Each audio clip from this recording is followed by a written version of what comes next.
7 de la mañana con 49 minutos, 7:49 minutos. Saludamos con nuestro primer invitado. Nos acompaña vía telemática el presidente de la Confederación de Nacionalidades Indígenas del Ecuador, CONAIE, ex candidato a la presidencia de la República, Leonidas Issa. ¿Cómo está, Leonidas?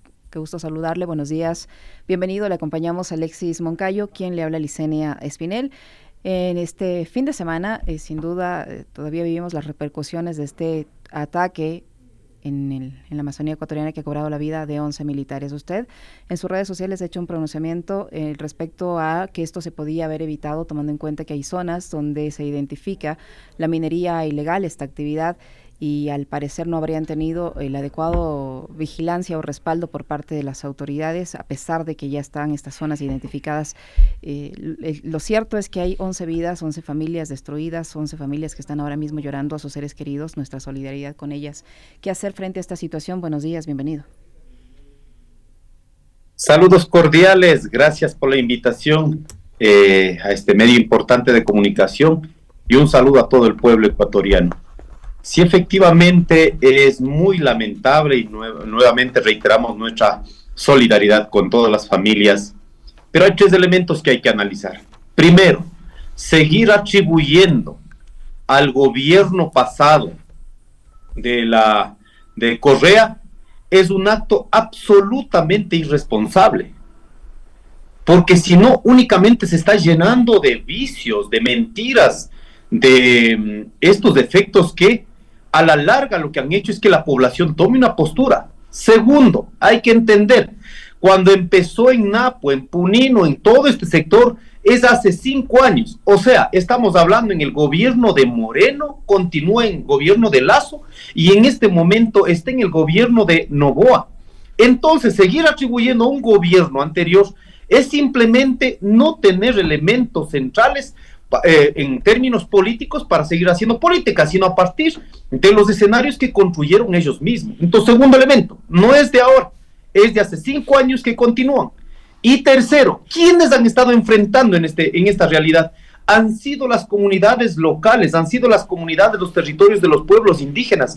No nos olvidemos, nosotros hemos estado permanentemente, incluso sobre el tema de las guardias comunitarias, que incluso la Corte Constitucional nos dio la razón como un mecanismo de cuidado de los territorios comunitarios. En ese sentido, lo que pasa en las nacionalidades del norte, del centro y del sur de la Amazonía ha sido en el fortalecimiento de los gobiernos comunitarios, gobiernos territoriales, pero sobre todo las guardias comunitarias, las que han quedado prácticamente en soledad defendiendo los territorios, cuando por miles de veces, cientos de veces, se ha dicho por los medios de comunicación, se ha dicho por las redes sociales, necesitamos una fuerza desde el Estado, pero sin embargo, simplemente han dejado allí. Por eso creo importante analizar este punto a profundidad, sino tan lamentable, sin argumentos, simplemente posesionan tesis, ideas, con tal de que estén en contra de un partido o un movimiento político. Y finalmente creo lo siguiente: mandar a una zona tan caliente, que esto ya fue evidenciado en muchos años en la frontera norte, sobre las disidencias que significaron las FARC y lo que significaron la configuración de grupos alrededor del narcotráfico, el crimen organizado vinculado a los grupos de GDO aquí en el Ecuador. Mandar a jóvenes sin tener una planificación estratégica integral, me parece también allí que deja con mucha preocupación sobre estas acciones. Ahora esperemos que realmente se tome en serio esta cuestión que hemos venido diciendo desde hace rato, desde hace años. Lo que hemos dicho también acá en Ponce Enríquez, lo que se ha dicho acá en Azuay. Por favor, si no se hubiera dejado permear así de manera generalizada, en el momento que se ha dicho, inmediatamente una acción planificada, seguramente se hubiera cortado, pero ahora se ha dejado regar. Y en ese sentido, vamos a ver si el Estado, el gobierno, tiene la capacidad realmente de enfrentar, o nuevamente van a seguir construyendo escenarios para seguir culpando a los otros y seguramente para seguir sacando réditos políticos, y cuando nosotros estamos sufriendo en la realidad lo que sucede frente a la minería ilegal. ¿Cómo está, Leonidas? Un gusto saludarle como siempre. Para digamos, profundizar un poco este tema y después trasladarnos ya a los asuntos de la política. Yo mencionaba en el comentario dos hechos que quisiera pedirle a usted su reflexión también sobre los mismos, ¿no? El uno, que a través del primer comunicado, el propio Estado ecuatoriano, a través de las Fuerzas Armadas, reconoce que este grupo, Comando de la Frontera, que es una disidencia de las FARC, estaría operando dentro del territorio nacional. O sea, si es que le responsabilizan a ellos del ataque, quiere decir que estos grupos están operando dentro del territorio nacional, lo cual es gravísimo, por un lado, ¿no? Que es falta de control del territorio. Y lo otro, que tiene que ver con este asunto de la infiltración, ¿no? Que estos comandos de la frontera y los lobos habrían comprado información de inteligencia a soldados o a oficiales de las Fuerzas Armadas para conocer cuáles son los operativos, hora, día, momento, coordenadas, etcétera, lo cual sería también gravísimo y pone en entredicho a las propias Fuerzas Armadas.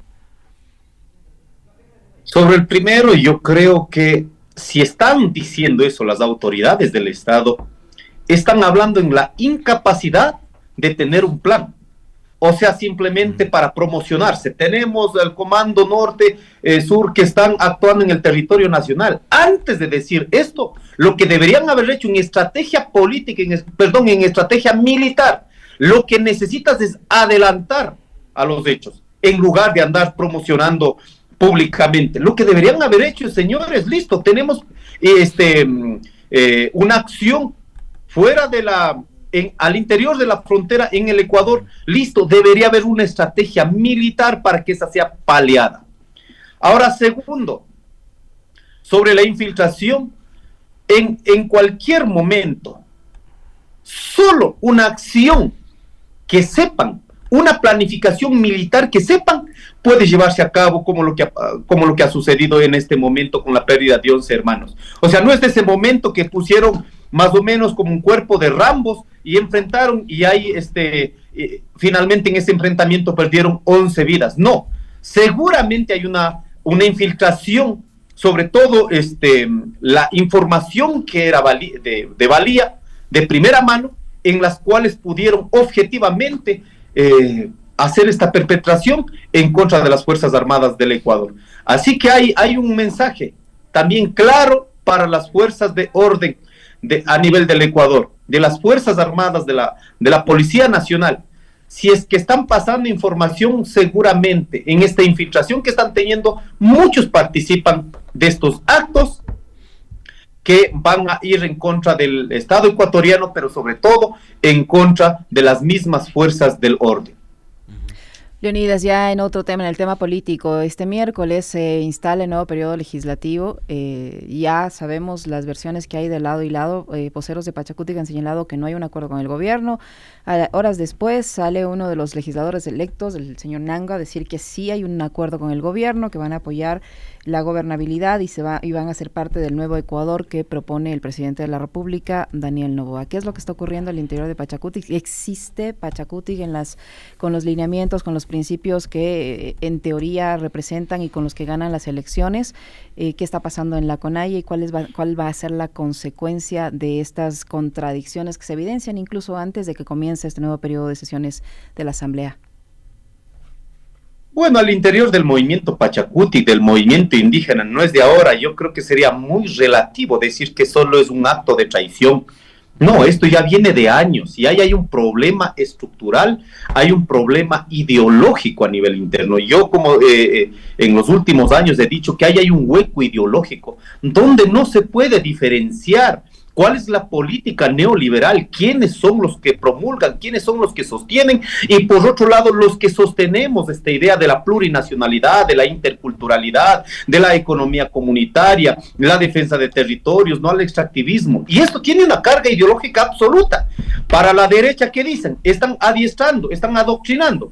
Pero cuando ellos, en cambio, están todos los días a partir de los medios de comunicación adoctrinando, ellos dicen que eso es libertad. Entonces aquí hay una disputa política, ideológica, de sentidos frente a la vida. Y en ese sentido yo creo firmemente, al interior del movimiento indígena del Ecuador, no es de ahora, ni siquiera de los 8 años de la anterior coordinación, sino viene desde muchos años atrás.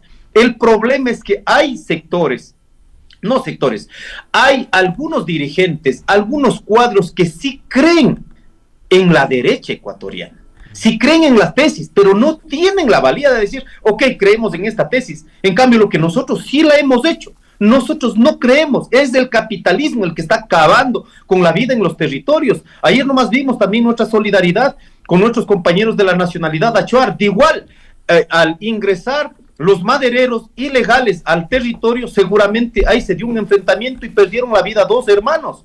Entonces, todos estos temas, ¿por qué se están dando?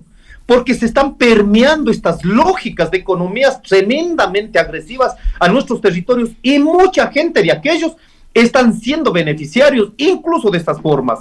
Por ello, no es una cuestión de si ha traicionado o no ha traicionado, esto como base estructural. Ahora, yendo ya a la coyuntura, esto ya estaba claro, en la primera vuelta los compañeros trabajaron por una propuesta diferente al movimiento Pachacuti. Eso lo dijeron en el Consejo Político de Pachacuti, frente a mí. Compañero Leonidas, por usted no trabajamos por Daniel Noboa, porque a usted le creemos que es correísta, ¿se puede imaginar? Así dijeron. Entonces yo creo firmemente, yo no voy a atacar a ninguno de los compañeros, pero lástima que años y años han ido cultivando y lógicamente están queriendo utilizar todo el aparato del movimiento Pachacuti únicamente como una sede donde reproduzca la ideología de la derecha, la ideología, en este caso, de la economía extractivista. ¿Para qué? Para que cuadros del movimiento indígena estén alineados a esas tesis. Por ello, desde la primera vuelta yo había dicho, sería un milagro que mantengan los 9, pero de los 9 al menos los compañeros de la Amazonía tienen un marcaje absolutamente claro. Esperamos que por lo menos los 6 compañeros que de alguna manera se ha podido discutir en términos políticos, ideológicos, no es aquí simplemente ir a dar la gobernabilidad, ese es el cuento que han metido, gobernabilidad, libertad y democracia. Oiga, pero no tener una mínima condición de análisis para los voceros que ahora mismo me están insultando, no poder hacer un mínimo de análisis. ¿Qué es democracia? ¿En serio democracia es la monarquía? Mucha gente está trabajando, incluso construyendo relatos para que la mamá sea la presidenta de la Asamblea Nacional. Si eso sucede, simplemente ha ganado la monarquía. Veamos qué pasa en la elección en la Asamblea Nacional. Pero en este momento que sigan diciendo por gobernabilidad, por un nuevo Ecuador, ¿qué nuevo Ecuador? El nuevo Ecuador es lo que estamos en este momento enfrentando nosotros en carne y hueso, la cruda realidad de la inseguridad, de todos los días están vacunando. Ese es el nuevo Ecuador del gobierno que no quiere cambiar, pero ha utilizado políticamente para construir a sus adversarios y manchar a los adversarios. Se puede imaginar, nosotros nunca tendríamos nada que ver, pero van construyendo estos relatos que hace tanto daño a una democracia. ¿Y libertad? ¿Qué es libertad? Libertad simplemente para que puedan hacer negocios en nombres de familias, metidos en la minería, metidos en el petróleo, metidos ahora mismo en estos viajes internacionales. ¿A qué negocios están llegando? ¿A qué acuerdos están llegando con estas empresas transnacionales? ¿Eso es libertad? No, señores, yo les invito a los compañeros que tengamos un poco de prudencia, un poco de sindéresis y un poco de análisis sobre la coyuntura de este momento. Y quiero recordarles a Revolución Ciudadana, ¿qué dijeron? Cayeron también en la trampa, pues no se olviden. En tiempo de Lazo le dieron gobernabilidad, en tiempo de Noboa le dieron gobernabilidad. ¿Sabe qué significó dar gobernabilidad al gobierno? Y que después se fue arrastrando con todo. 5 leyes aprobaron. La primera ley sobre cero apagones, creo que se llamaba, hasta 10 megavatios de potencia, privatización. Después, no contentos con aquello, permitieron una ley con 100 megavatios de potencia y así pasaron 5 leyes, donde una ley permitió la condonación más de 2.000 millones de dólares. Eso es la gobernabilidad que quieren los de la derecha. En ese sentido, yo creo mucha prudencia, mucha finura, podríamos decir, en este momento que necesitamos una posición mucho más clara de los sectores que estamos siendo tremendamente golpeados en el día a día, a las cuales hemos enviado nuestros representantes a la Asamblea Nacional. Y esperamos, realmente, ahora los compañeros hacen los esfuerzos de mantener los 9, pero yo prefiero ser bien claro, honesto, de que eso no va a suceder porque ya pasó desde la primera vuelta. En ese sentido esperamos el mayor número de asambleístas, pero con una convicción política, ideológica, con una proyección realmente del movimiento para que podamos anclar a una lucha mucho más amplia. Con estos antecedentes que usted nos menciona, Leonidas, el hecho de que hubo dirigentes que fueron sinceros con usted a la interna y le dijeron que ellos estaban haciendo campaña y votando por Novoa, ¿cuál es el futuro que tiene, y no solo la organización política Pachacuti, el brazo político, sino el propio movimiento indígena? Porque lo que sí, digamos, les tocará en algún momento es llegar a una instancia quizás de sinceramiento hacia adentro y hacia afuera también, porque tendrán que coexistir esas voces que, como usted, digamos, tienen mucha más formación ideológica hacia la izquierda, y otras que han dicho que hay que desizquierdizar la CONAIE y el Pachacuti, como por ejemplo Marcelino Chumpi, van a tener que coexistir de alguna manera. No sé si coexistir, pero en materia real de lo que viven los pueblos y las nacionalidades, vamos a tener que tomar una postura. Uh-huh. Yo creo que lamentablemente las voces que ahora dicen hay que desizquierdizar, hay que hacer no sé qué cuestiones, el problema es que ellos han vivido siendo autoridades y no conocen la pobreza. Entonces, por ello cuando dicen, pero Issa está solito, no estoy solito. Hay miles de voces empobrecidas en los territorios. Usted ha escuchado el mismo Chimborazo. No han dejado llevar por el cuco del correísmo, ¿no? Entonces el cuco del correísmo te va llevando la conciencia, te va llevando el corazón y la cabeza. Y hermanos, igual que mí, empobrecidos. Pero no, hay un sector que voces están en el territorio donde dicen no es el camino por allí. Pero usted va a tener más amplificando a nivel de los medios masivos de comunicación del Estado y de la derecha a los que son adversarios a estas voces. Entonces, por eso usted tiene al sociólogo Quispe, a la doctora Tibán, tienen al señor Marcelino Chumpi. Yo voy a decir así con nombres, así clarito, yo no les estoy atacando. Ustedes tienen una posición, listo. Esto es debatible, tenemos que debatir, pero el movimiento indígena tiene que tomar una postura. Y es más, ahora mismo para los que de pronto quieren decir aquí que no ha habido problemas, que ahora en nuestro tiempo están aquí generando más problemas, no, les voy a recordar, desde 1996, para eso soy bueno. Muy bueno, reescribiendo la historia, diciendo con nombres y apellidos qué pasó en el gobierno de Lucio Gutiérrez. Cuando usted mira, por ejemplo, allí, y no estoy diciendo así como para atacar, sino miremos la realidad. Solo miremos en la reunión con George Bush. Tienes al ministro de Economía, Guillermo Lasso, y tienes a la compañera Nina Pacari, canciller. Entonces eso no ha cambiado. Eso es de muchos años. Pero ¿qué? En ese momento, ¿qué había? Había una decisión orgánica de mantenernos. O sea, nosotros nunca le cuestionamos aquello. ¿Sabe por qué? Porque siempre es importante mantener la unidad y la organicidad. Pero que ahora, en cambio, nosotros estamos conduciendo, hayan voces que ya cometieron esto anteriormente y que critiquen a nuestras posiciones, eso me parece desleal. Uh-huh. Entonces, en esta coyuntura, en este proceso, no en esta coyuntura, va a pasar tres cosas. Uh-huh. Primero, vamos a tener que clarificar nuestra posición política, ideológica, filosófica, siendo andinos, siendo amazónicos, siendo costeños, siendo pueblos milenarios. Vamos a tener que tomar una postura frente al mundo actual. Segundo, este es el punto más importante. Vamos a tener que, el compañero Guillermo ya ha llamado, vamos a un congreso ideológico que definamos. Ahí se dirá las tesis que quiera decir los compañeros, lo que creen realmente. Y nosotros vamos a ir preparados desde el condumio, desde la historia, desde las posiciones, incluso de relaciones internacionales y hacia dónde caminamos. Los compañeros también lo harán. Y en este proceso mismo, en el Congreso de la CONAIE, vamos a dedicar un día completito para discutir, debatir política e ideológicamente, filosóficamente, desde nuestros postulados.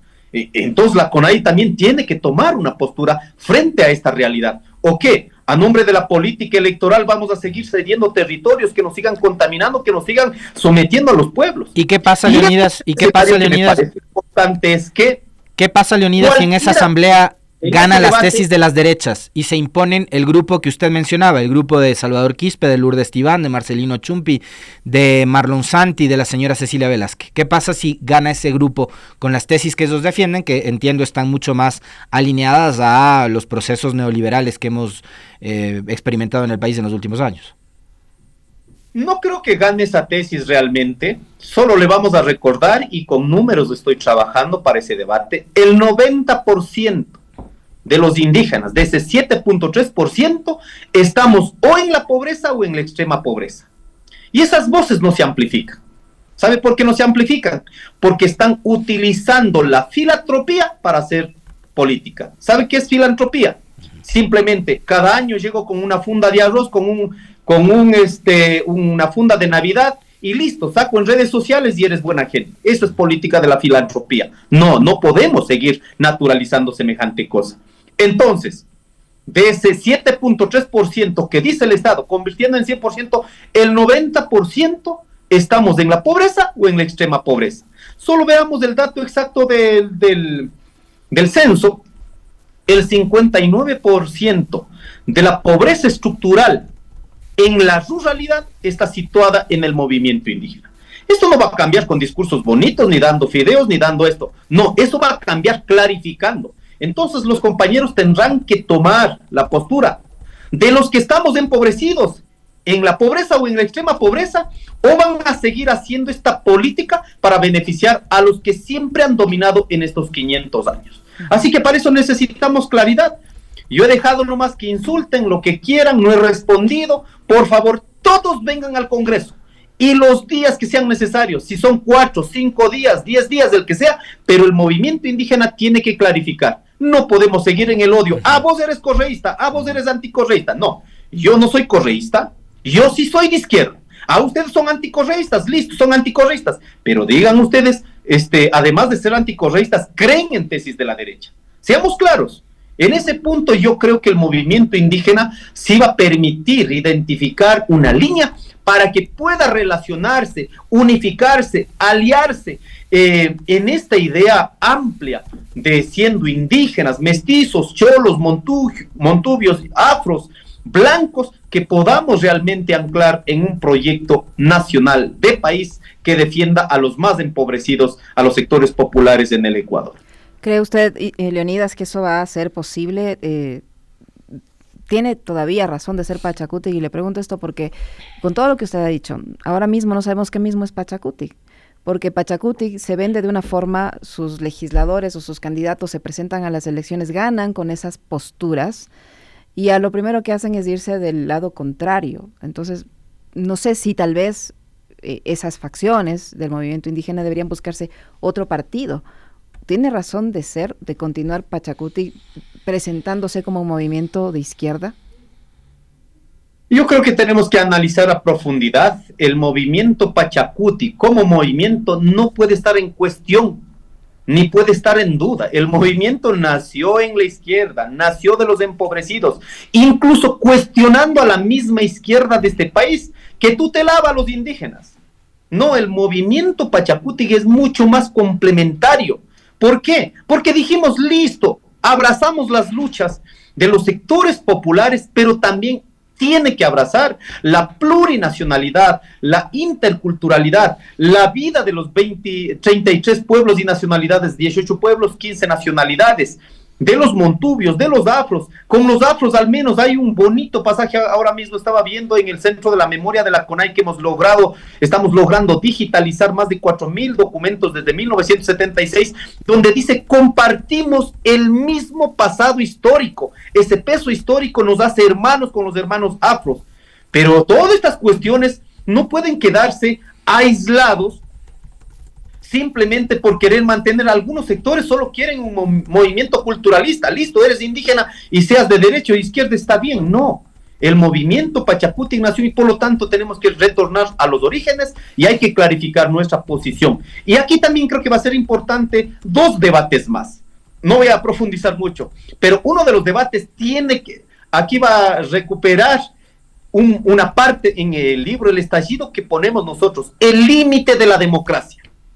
este límite de la democracia que queda anclado únicamente a la discusión del Estado en su límite, de los movimientos y partidos políticos en su límite, realmente no te permite ver otras opciones. Esto tenemos que discutirla, porque si no, yo pregunto a los compañeros que han estado conmigo en la lucha, pero todos los días, y resulta que veo parados en la foto con el señor de la Gasca que está diciendo va a eliminar la Constitución, no va a llevar a la Constitución con los asambleístas, sino con delegados de los poderes del Estado. Es el mismo el que está proponiendo, ¿cierto?, aperturar los proyectos petroleros centro-sur de la Amazonía, proyectos mineros 6 establecidos, los que están sosteniendo la candidatura de la monarquía en el poder. Ahí ya digo, oiga, pero ya ni siquiera es un acto de traición, sino es ya esos límites que no permite tener esa fisura a los compañeros que han estado luchando. En ese sentido va a ser un debate muy intenso, muy pragmático también, y a la vez con una visión de futuro de lo que realmente debe ser el movimiento Pachakutik. Lo que tengamos que sacudir, tenemos que hacerlo. Leonidas, a propósito de lo que señalaba antes, digamos, todavía pega, digamos, y hay argumentos, sí, yo le entiendo, sobre el discurso que usted mencionaba hace rato, el hecho de cómo nace el movimiento indígena y en qué se sustenta, ¿no? El hecho es que también dentro de el sector indígena hay dirigentes que están en otro nivel, pues, ¿no? Como pasa también en el mundo mestizo, ¿no? En el mundo occidental. Está Oquitituaña, está Nina Pagari, está el señor Chango, ¿no?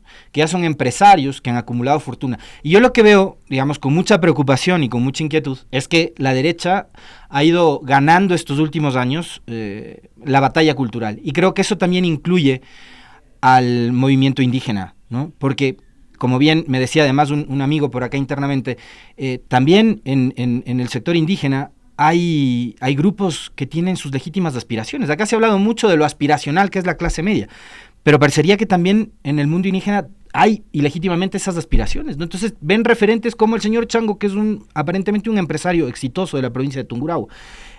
¿Ustedes ven con preocupación eso? Digamos, porque podría también, yo insisto, lo que le decía hace un momento, hacer que el movimiento indígena y el brazo político gire bruscamente hacia la derecha.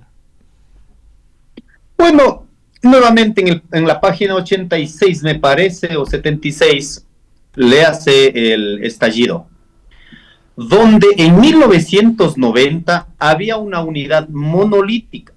¿Qué significaba? La mayoría de los sectores indígenas, de los pueblos y nacionalidades, casi en su totalidad, estábamos empobrecidos. Entonces, nadie cuestionaba la situación real en la que vive la gente, ¿no? Entonces esa unidad monolítica nos dio tanta potencia, tanta fuerza para irrumpir en este estado colonial, capitalista y todo aquello, ¿no? Que nos permitió luchas muy importantes para 1990, salir de esta idea de objetos utilizados, sino sujetos políticos que disputan territorios, 1.275.000 hectáreas en la Amazonía, 1992, la marcha, luego viene la disputa en el ALCA, en el 2000, TLC, pero en ese proceso lógicamente se fue también configurando en términos materiales que muchos están de acuerdo, efectivamente han tomado la decisión, ahora hay división de clase, ya vemos así, no división de estructuras organizativas, división de clase. Hay sectores financieros, hay sectores industriales, hay sectores de comercio, ¿cierto? Hay sectores también, compañeros, que de alguna manera tienen resuelto su vida en la burocracia institucional del Estado, son trabajadores, digamos. No creo que eso está mal, eso está bien. Lo que está mal es que hablan desde esa mirada pensando que todos tenemos que acomodarnos de esa realidad. Y eso no va a suceder, lamentablemente. Ahora mismo, de las 1.000 cooperativas, ahora creo que quedan como 400 cooperativas en estos procesos de cierre que han ido. Porque eso es el capitalismo. El capitalismo va comiendo a los más débiles. Y eso es lo que ha ido generando. Y los más fuertes, lógicamente, quedan con una vocería anclada y olvidan del pasado olvidan de la realidad que estamos viviendo la mayoría de ecuatorianos. Y esto no quiero poner un debate como un problema moral de malo o buena persona, no, esta es una realidad y eso tenemos que discutirla. Y es más, no, desde mi consejo de gobierno, cuando ingresamos en las resoluciones está, nosotros estamos construyendo el famoso fondo territorial. ¿Qué significa este fondo territorial? ¿Cómo va a anclar la dinámica de la economía comunitaria? Si bien es cierto, en el Estado ecuatoriano, en la Constitución, se reconocen los 3 tipos de economía, la comunitaria, la pública y la privada. Pero ¿a quiénes han puesto esfuerzo? Únicamente en el sector privado. La pública, en este proceso están privatizando. Y la comunitaria, los esfuerzos que hacemos. Y por eso nosotros hemos dicho un fondo grande para que dinamice, este fondo territorial que dinamice las economías comunitarias territoriales y a la vez defienda contra el extractivismo petrolero, minero y dar opciones económicas a nuestra gente. Estamos en construcción en ese sentido, la cual va a ser también una discusión bien amplia en el Congreso. En ese sentido, no quiero situar en una cuestión moral si es bueno o es malo, está tomando o no está tomando, es una realidad. Y a partir de aquello, lo que sí estoy convencido es que ese 90% de indígenas que no estamos vinculados ni al sistema financiero, ni al sistema industrial, ni al sistema comercial, que de alguna manera, compañeros, han resuelto su vida, está bien,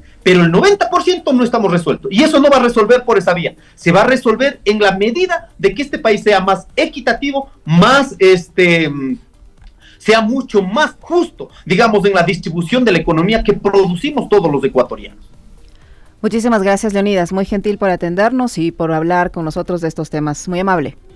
Muy amable, un abrazo, Leonidas. muchas gracias a todos y todas. Lo pepe para usted, Leonidas, el presidente de la CONAIE, Leonidas Dizas, ex candidato a la presidencia de la República que ha estado con nosotros. 8